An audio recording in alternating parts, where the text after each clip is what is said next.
토지를 영구히 팔지 말 것은 토지는 다 내 것임이니라. 너희는 거류민이요 동거하는 자로서 나와 함께 있느니라. 너의 기업의 온 땅에서 그 토지 무르기를 허락할지니 만일 내 형제가 가난하여 그의 기업 중에서 얼마를 팔았으면 그에게 가까운 기업 물을 자가 와서 그의 형제가 판 것을 물을 것이요 만일 그것을 물을 사람이 없고 자기가 부유하게 되어 물을 힘이 있으면 그 판 해를 계수하여 그 남은 값을 산 자에게 주고 자기의 소유주로 돌릴 것이니라. 그러나 자기가 물을 힘이 없으면 그 판 것이 희년에 이르기까지 산 자의 손에 있다가 희년에 이르러 돌아올지니 그것이 곧 그의 기업으로 돌아갈 것이니라. 성벽 있는 성내의 가옥을 팔았으면 판지 만 1년 안에는 물을 수 있나니 곧 그 기한 안에 물으려니와 1년 안에 물이지 못하면 그 성 안의 가옥은 산자의 소유로 확정되어 대대로 영구히 그에게 속하고 희년에라도 돌려보내지 아니할 것이니라. 그러나 성벽이 둘리지 아니한 촌락의 가옥은 나라의 전토와 같이 물러주기도 할 것이요 희년에 돌려보내기도 할 것이니라. 레위 족속의 성읍 곧 그들의 소유의 성읍의 가옥은 레위 사람이 언제든지 물을 수 있으나 만일 레위 사람이 물이지 아니하면 그의 소유 성읍에 판 가옥은 희년에 돌려보낼지니 이는 레위 사람의 성읍의 가옥은 이스라엘 자손 중에서 받은 그들의 기업이 됨이니라. 그러나 그들의 성읍 주위에 있는 들판은 그들의 영원한 소유지이니 팔지 못할지니라. 내 형제가 가난하게 되어 빈손으로 내 곁에 있거든 너는 그를 도와 거류민이나 동거인처럼 너와 함께 생활하게 하되 너는 그에게 이자를 받지 말고 내 하나님을 경외하여 내 형제로 너와 함께 생활하게 할 것인즉 너는 그에게 이자를 위하여 돈을 구워주지 말고 이익을 위하여 내 양식을 구워주지 말라. 나는 너희의 하나님이 되며 또 가나안 땅을 너희에게 주려고 애굽 땅에서 너희를 인도하여 낸 너희의 하나님 여호와이니라. 오늘 이 본문의 말씀은 이제 레위기 이제 후반부에서 이제 절기를 지키는 것과 함께 이 하나님이 이들에게 주신 이 토지, 이 기업을 다루는 문제에 대해서 말씀을 합니다. 사람이 이제 사는 사회이다 보니 거기는 이제 부의 불평등이 존재하게 되고 또 이제 어쩔 수 없이 이 자산을 처분해야 하는 경우도 생기게 되죠. 그런데 하나님께서 이스라엘 백성들에게 큰 원칙을 이제 주십니다. 그 뭐냐면 너희들이 살아가면서 23절에 토지는 영구히 팔지 말아라. 자, 토지를 서로 팔고 사기 시작하면 이제 땅 부자가 나오지 않겠습니까? 근데 하나님께서는 이스라엘에 땅 부자를 허락하지 않으셨습니다. 왜 그러냐면 이 모든 토지는 다 하나님의 것이기 때문에 그렇습니다. 그게 사실 이제 몇몇 나라들을 보면은 이스라엘도 지금 이제 땅이 다 개인의 땅이라기보다는 이제 임대로 하죠. 임대. 뭐 10년 임대, 100년 임대, 뭐 이런 식으로. 전에 그 사이판에 갔더니 거기에 이제 부동산을 아는 교민이 계시더라고요. 가서 물어봤더니 이 사이판도 땅을 사고 파는 게 아니라 나라의 임대 개념으로. 그래서 10년인데 50년인데 100년인데 뭐 이런 식으로 한다고 이야기를 들었습니다. 토지는 팔면 안 된다. 토지를 이제 팔게 되면 사실 토지라는 건 제한된 자원이죠. 들어가서 살기에 제한된 자원. 이 제한된 자원을 하나님이 처음 각 지파에 분배하신 그대로 잘 지키고 붙들고 살아야 되는데 서로의 능력 차이가 발생하고 부의 차이가 발생하고 그러면서 이제 부가 생기고 힘이 생길 때 사람들은 뭐에 집중하기를 원하냐 하면 영원히 변치 않는 가능한 영속적인 가치의 부를 확보하기를 원합니다. 뭐 금을 확보하든지. 근데 가장 든든한 건 뭐냐? 땅을 확보하는 거죠. 그래서 내 땅이 얼마나 되느냐, 얼마나 많이 소유할 수 있느냐. 땅이 많으면 거기에 농사를 짓고 소산을 계속해서 얻을 수 있고. 그래서 땅을, 그래서 하나님께서 이 땅을 너희들이 어느 정도 임의로 할 수 있는 여지는 주지만 영구히 누구의 소유로 하는 것은 금한다라는 겁니다. 왜? 토지는 다 하나님의 것이기 때문에. 자, 이 땅이 우리의 것이 아니라는 건 다른 말로 하면 우리가 이곳에 영원히 발붙이고 살 곳은 아니라는 것이죠. 그래서 하나님께서 23절에 너희는 거류민이요 동거하는 자로서 나와 함께 있느니라 그럽니다. 이 땅에 거류하는, 잠시 임시로 있는, 그리고 동거하는 자로, 하나님이 허락하신 땅에 잠시 머물다가 가는 자로 하나님과 함께 있다 그럽니다. 그래서 우리의 정체성은 이 땅에서 나그네다라고 말씀을 하시죠. 여기 있는 땅이 다 내 땅이면 이 땅 놓고 세상을 떠나기가 너무 억울하고 힘들죠. 못 놓습니다. 하나님께서 여기 있는 땅 네 거 하나도 없다. 미련 갖지 말고 툴툴 털어버리고 주님 앞에 와야 된다. 이렇게 말씀하시는 거죠. 그래서 이스라엘도 땅을 개인이 소유하고 사고 파는 것을 원칙적으로 또 원천적으로 금지를 합니다. 물론 형편이 어려워서 이 땅을 그럼 당신이 좀 맡아서 좀 주시오. 맡고 이 땅을 사용할 수 있는 권한을 내가 줄 테니 그리고 거기에 대한 식량과 돈을 좀 주십시오. 이렇게 할 수 있죠. 자, 그렇게 해서 땅을 예를 들면 5년, 10년 이렇게 해서 이제 판단 말입니다. 그런데 아무리 그래도 50년이 지나면 이 땅은 원래 주인의 소유로 리셋이 됩니다. 이거를 뭐라 그러냐면 희년이라고 하죠. 희년. 희년은 7, 7, 49. 안식년이 7년에 한 번씩 오니까 7년에 한 번씩 오는 안식년을 7번 지나고 나면 그 다음 해가 바로 이 희년이었습니다. 그래서 이 희년은 말 그대로 기쁨의 해 이런 뜻입니다. 기쁨의 해. 잃어버렸던 모든 것을 다시 회복하게 되는 기쁨의 해. 자, 25절에 이렇게 얘기를 합니다. 자, 24절에 너희 기업의 온 땅에서 그 토지 무르기를 허락할지니 그러죠. 자, 토지를 모른다. 이건 뭐냐면 이 땅의 소유권을 내가 갖고 있다가 형편이 어려워서 누군가에게 양도를 하고 그 대가로 무엇인가를 받았는데 나중에 내 형편이 좀 더 나아져서 그래서 이 땅을 다시 되찾을 수 있거나 아니면 우리의 가족과 친척 중에 이것들을 기쁘게 나를 사랑해서 땅을 물러줄 수 있는 사람이 있으면 그 땅을 내가 무르기를 원한다 하고 권리를 요구하면 언제든지 그 권리에 응해서 땅을 돌려줄 수 있도록 하라라는 겁니다. 그래서 이 고엘 제도의 대표적인 혜택을 받은 사례가 이 룻기에 나오죠.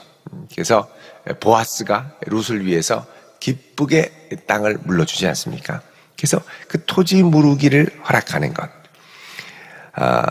우리 같으면 이 땅은 내 땅인데 누구한테 다시 돌려주냐? 안 된다. 그동안 상승한 가격도 있고 절대 물려줄 수 없다. 딱 잡으려고 그러죠. 그러면 안 된다는 겁니다. 25절에 만일 내 형제가 가난하여 그의 기업 중에서 얼마를 팔았으면 그에게 가까운 기업 물을 자가 와서 그의 형제가 판 것을 물을 것이요. 자, 내 땅, 하나님께서 우리 선조에게 주신 약속의 땅의 기업이 이만큼이었는데 너무 어려워서 이 땅의 일부를 다른 사람이 쓰도록 팔았다는 겁니다. 그러면 계속 그 사람이 소유는 될 수 없고 언젠가는 다시 회복해야 될 텐데 그럴 때 물을 힘이 누구에게, 그러니까 가까운 친족에게 있으면 그가 와서 그것을 물러주어라 라고 합니다.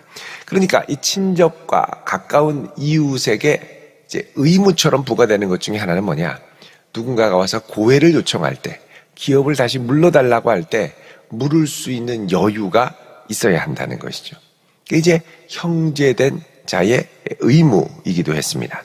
26절에 만일 그것을 고해를 물을 사람이 없고 자기가 부유하게 되어 물을 힘이 있으면 그 판해를 계수하여 그 남은 값을 산자에게 주고 자, 그 판해 내가 얼마나 그 사람한테 이거를 팔았고 또 남은 값 이제 또 앞으로 이 사람에게 몇 년까지 쓰도록 했을 때 그 필요한 이 가격들을 산정을 해서 물러주고 자기의 소유지로 돌릴 것이니라 그럽니다. 자, 그런데 28절에 자기가 물을 힘이 없으면 아무리 해도 내 사정이 전혀 나아지는 것이 없고 점점 어려워지면 그냥 50년을 가는 거죠. 끝까지 가다가 희년에 이르러 다시 리셋돼서 돌아갈 것이다. 그때는 기업을 무르지 않아도 되고 희년이 되면 자동적으로 모든 것을 이제 리셋하는 겁니다. 그러니까 50년 후가 되면 그래도 다시 이제 제로 베이스에서 모두가 다시 원래의 상태에서 시작을 하는 거죠. 시작부터 불평등한 출발이 되면은 참 억울하겠습니다만 50년이 지나면 다시 리셋되는 거예요. 이게 참 하나님께서 놀랍게 토지가 얼마나 사람에게 큰 영향을 끼치고 얼마나 큰 힘을 주는지를 아셨습니다. 그리고 사람이 이 땅 욕심을 내면 끝이 없거든요. 그래서 너희들이 아무리 애를 써도 50년 후면 리셋된다. 그러면 어느 정도 욕심을 낼 수 있겠지만 그다지 여기에 목숨을 걸고 그러지는 않을 가능성이 큽니다. 자, 그 다음에 29절에 보면 성벽 있는 성내의 가옥을 팔면 판지 1년 만에는 물을 수 있다. 자, 성벽은 뭡니까? 사람들이 그 지역에 모여 살기 위해서 성을 둘러싸서 많은 노력과 애를 써서 성 안을 쌓은 거죠. 그리고 그 성 안에, 이 성은 외부의 공격으로부터 보호를 할 수 있는 곳이니까 그 안에 있는 가옥이 있는데 이 가옥을 팔면 판지 1년 안에는 물을 수가 있다. 그렇게 하지 않으면 그 성 안의 가옥은 산자의 소유로 확정이 되어 대대로 속한다. 그러니까 땅은 원래대로 돌릴 수 있지만 그 가옥은 1년 안에 무르지 않으면 영구히 그에게 소속이 된다고 말씀합니다. 이 성도 언젠가 내 집이 되겠지라고 계속 버틸 수도 있겠죠. 그런데 여러분 사실 이 가옥이라는 건 연한이 있습니다. 우리도 아파트를 지면 30년쯤 지나면 재건축하지 않습니까?